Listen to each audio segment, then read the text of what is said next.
So, alright guys, kung makikita nyo, napakaganda ng view. Ito ay sa may Desert Safari. By the way, kung kayo ay mag-tour dito sa Dubai, ito ang wag na wag nyong palalampasin.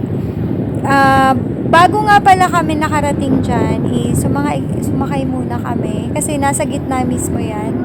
And best time para ma-enjoy nyo yung ganitong activities dito sa UAE is during winter. So, ang winter dito ay nag-start ng end of October kasi yung first week of October masyado pang mainit yun. So, end of October is kahit paano may hangin na yun. So, kung makikita nyo sobrang linis ng ng mga buhangin dito. Kasi ayan, actually pumunta na ako sa dulo niyan kasi dito lang yung walang masyadong tao para sa pag-moment-moment. So, ayan.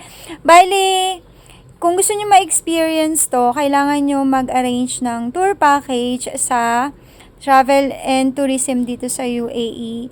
Kung nasa budget lang kayo, ang price ng tour package dyan is mga nasa 50 to 60. 50 to 100, depende sa travel agency na pagkukuhanan nyo. Pero pag gusto niyo ng mga extravagant, or as in talagang yung food, mga extravagant na food, is dun kayo sa price ng tagpa 500 plus.